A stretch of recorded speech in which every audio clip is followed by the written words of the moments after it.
학습에 들어가기 전에 이번 차시의 주요 용어를 검색해 볼까요? 주어진 용어를 입력란에 입력한 후 검색 버튼을 클릭해 보세요.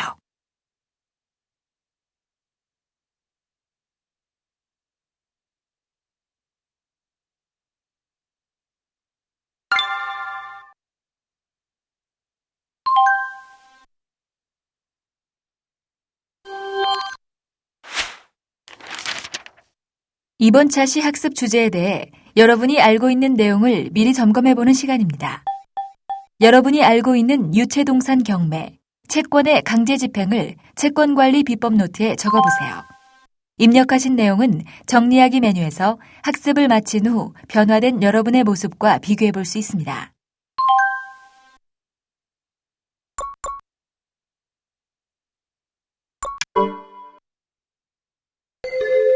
오늘의 학습 목표를 알아볼까요? 오늘의 학습을 통해 여러분은 유체동산의 강제 집행 신청 방법과 절차를 이해하고 활용할 수 있으며 채권의 강제 집행 방법도 활용할 수 있습니다. 또한 압류 및 추심 명령과 전부 명령의 개념 및 차이에 대해 이해하고 활용할 수 있습니다.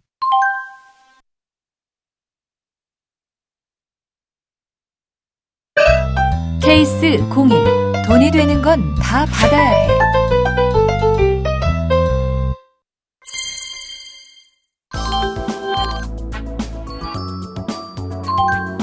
고팔구 과장, 부동산 경매를 해도 우리가 받을 채권 금액에 모자란다고? 네, 팀장님. 이 주식회사 채무가 여기저기 회사에서 채무가 많이 쌓여서 이 다른 회사들도 이미 경매 신청을 했더라고요. 나원 참. 우리랑 그렇게 오래 거래했는데도 그렇게 신용도를 저버리다니. 도대체 경영을 어떻게 하는 건지. 안 되겠어. 치사하지만 유체동산 경매라도 신청해. 네, 팀장님. 지난번에 자네가 채권 강제 집행에 대해서 알려줬잖아. 이번에 부동산 경매를 신청했는데도 우리가 받아야 할 채권 금액이 모자라서 유체동산도 경매하려고 해. 그 정도예요? 주식회사 채무가 이러다 완전 부도나겠는데요? 그 회사 부도 걱정할 때가 아니야. 그러다가 우리도 위험하게 생겼는걸. 유체동산 경매 신청은 어떻게 이루어지는 거야? 채무자의 유체동산을 강제 집행하기 위해서는 집행하고자 하는 유체동산 소재지를 관할하는 관할집행법원 소속 집행관에게 강제 집행 위임을 해야 해요. 아, 그래. 어서 관할집행법원에 찾아가서 신청해야겠네. 고마워, 나배서. 매번 해결책을 주니 자네야말로 나의 든든한 후원자네.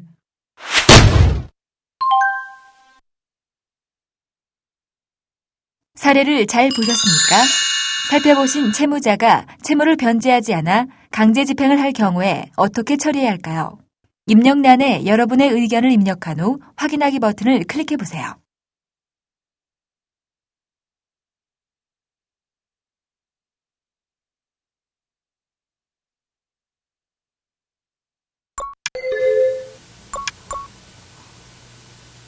사례서와 같이 채권자가 집행권을 얻어 채무자의 재산에 대하여 강제 집행을 하려고 하는 경우 채무자의 재산이 유체동산 외에는 없는 경우가 많습니다. 유체동산의 강제 집행을 위해서는 물권 소재지 관할지방법원 소속의 집행관에게 강제 집행 신청을 하여야 합니다.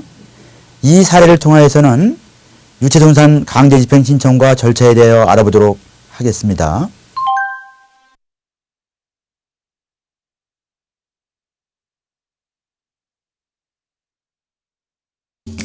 유체동산 경매, 채권의 강제 집행에 대한 궁금증 하나. 유체동산 경매.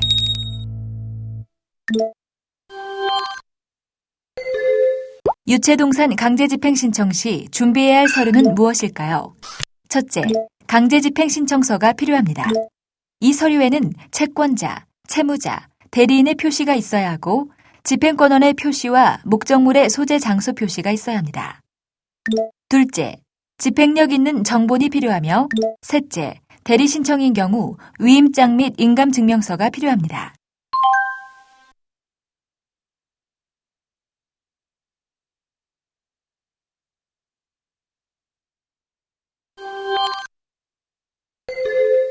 유체동산 강제집행 신청 방법은 어떻게 이루어질까요? 채권자는 집행관에 수수료와 집행에 필요한 비용을 납입해야 합니다. 납입은 법원, 군의 수납은행에 납입하도록 합니다. 그리고 집행기관은 유체동산 소재지를 관할하는 지방법원 소속의 집행관이 강제집행을 하게 됩니다.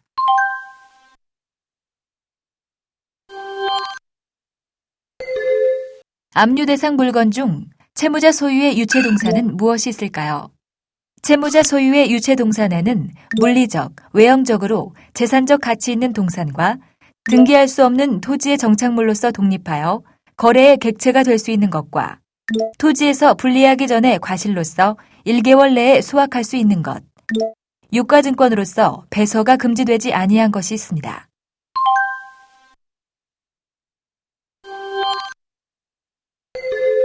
대상에 따른 압류 방법은 다음과 같습니다. 부부 공유 유체동산은 규정에 따라 압류합니다. 국가에 대한 강제집행은 국고금의 압류에 의합니다. 제3자 점유는 제3자에 대해 물건을 집행관에게 인도명령합니다.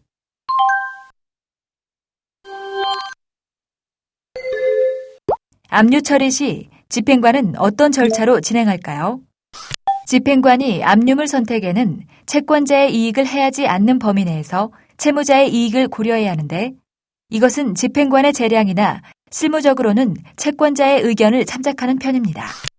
집행관은 집행을 위해 필요한 경우에는 채무자의 주거, 창고와 기타 장소를 수색하고 잠근 문과 기구를 여는 등 적절한 조치를 할 수 있습니다. 압류물은 집행관이 점유 보관하는 것이 원칙이나 채권자의 승낙이 있거나 압류물 운반이 곤란할 때는 채권자, 채무자 또는 제3자로 하여금 보관할 수 있고 이때는 압류물에 대해 봉인 기타의 방법으로 압류의 표시를 해야 합니다.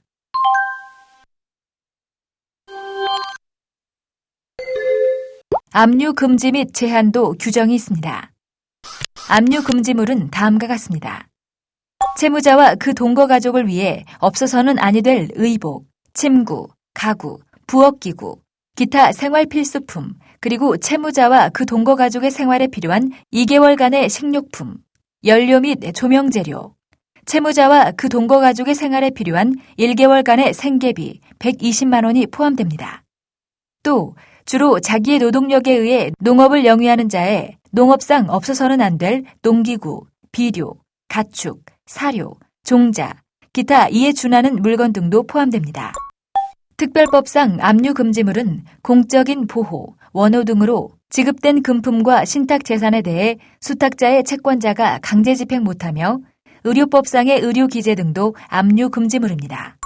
압류 제한의 경우는 채무자 이외의 자가 점유 중인 유체동산의 압류 제한이 있으며 집행 비용에 잉여가 없을 경우에 무익한 압류 금지도 포함됩니다.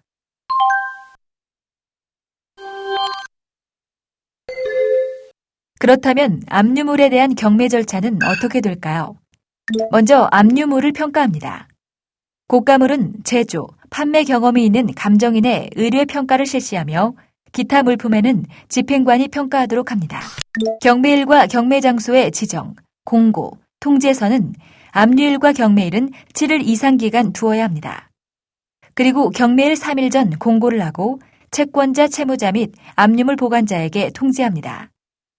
경매 장소는 물건 소재지에서 이루어집니다. 경매 실시는 경매기일 개시 선언 후 매수 신청 최고로 하며 최고가 매수 신청인의 경락 결정합니다. 그리고 배당 요구 채권자는 압류 채권자와 민법, 상법, 기타 법률에 의해 우선 변제권이 있는 채권자가 해당됩니다.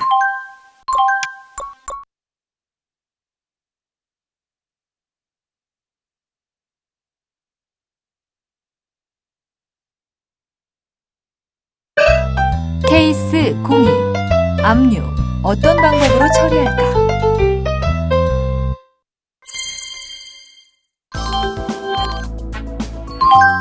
주식회사 채무를 상대로 집행권한을 획득했는데도 주식회사 채무에서는 오리무중입니다.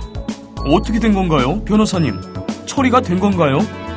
저 이번 주엔 꼭 채무 변제를 받아야 하는데 제가 속이 바짝바짝 탑니다. 주식회사 채무에서 그렇게 상당한 채무가 많은지 몰랐네요. 이번에 주식회사 채무의 제3채무자로부터 받을 매매 대금, 임차 보증금, 예금 채권에 대하여 강제 집행을 신청해 두었습니다. 제3채무자부터라도 채무를 받을 방법을 택해야 할 것 같습니다. 네, 그렇게 해서라도 받아야겠어요. 이렇게 가만히 두고 보다가는 주식회사 채무 때문에 우리 회사도 채무가 생길 판이에요. 네, 주식회사 채무의 재산을 조사해 보니까 주식회사 채무에서 거래하던 피사가 있던데 주식회사 채무가 이 회사로부터 받을 채무가 있더라고요. 우리가 강제 집행 신청을 해두었으니 피사의 채무를 받으면 되는데 여기서 두 가지 방법이 있습니다. 방법?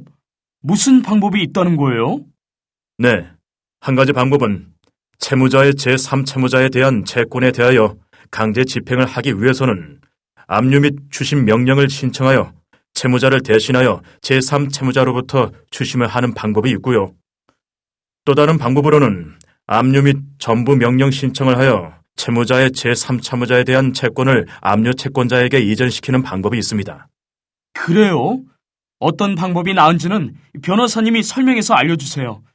저야 이쪽으로 워낙 모르니 너무 답답합니다. 이거 채무는 받아야 하고 내가 미칠 노릇이야.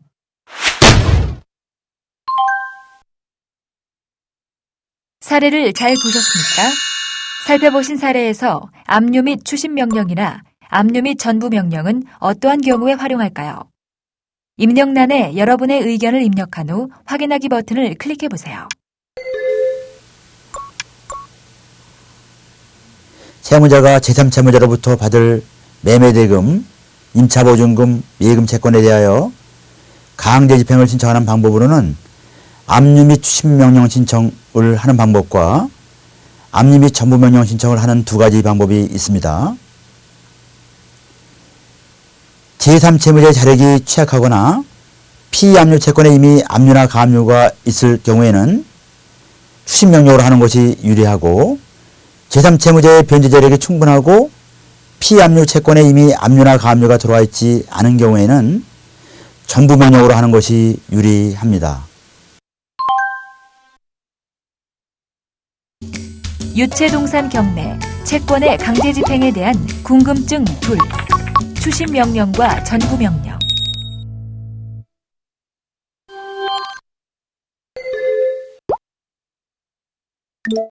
추심 명령이란 압류하고자 하는 채권에 대해 압류 채권자가 채무자를 대신하는 절차를 거침이 없이 피압류 채권의 목적인 채권을 제3채무자에게 청구, 이를 수령하여 집행채권의 변제에 충당할 권한을 집행채권자에게 부여하는 집행법원의 명령입니다.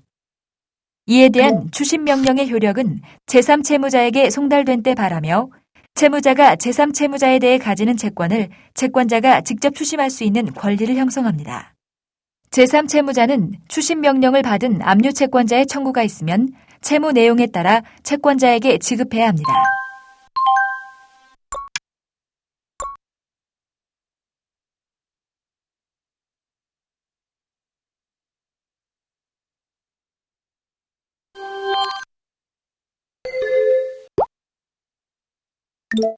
전부 명령이란 압류하고자 하는 채권을 제3자가 아직 가압류, 압류하지 않은 상태에서 독점적으로 확보하고자 할 때 활용하는 것이며 피압류 채권을 그 권면액으로 집행채권자에게 이전시키고 그 대신 동액 상당의 집행채권을 소멸시킴으로써 채무자의 채무 변제에 가름하게 하는 집행법원의 재판입니다.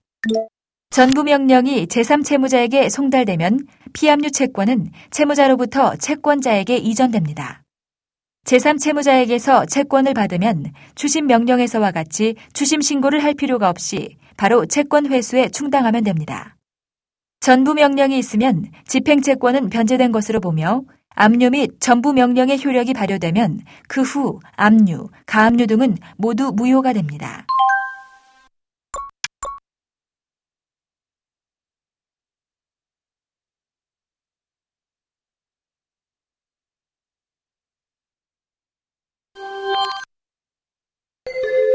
추심명령의 선택과 전부명령의 차이점을 살펴보겠습니다.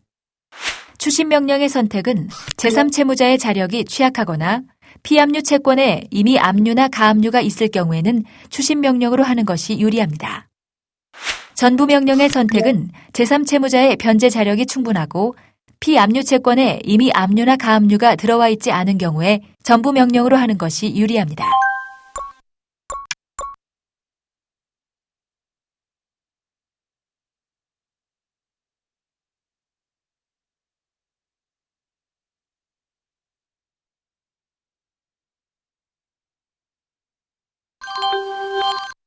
그럼 오늘 학습을 잘 마쳤는지 퀴즈를 통해 점검해 보겠습니다. 스타트 버튼을 클릭하세요.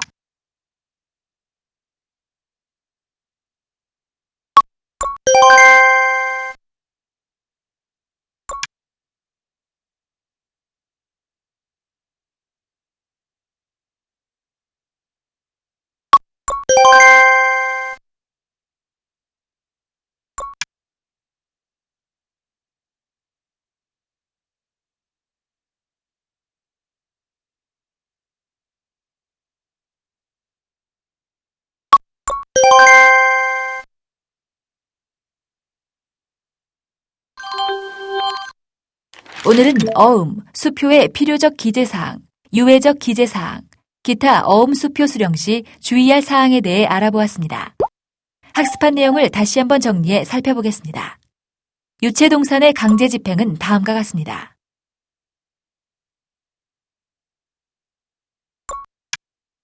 채권의 강제 집행은 다음과 같습니다.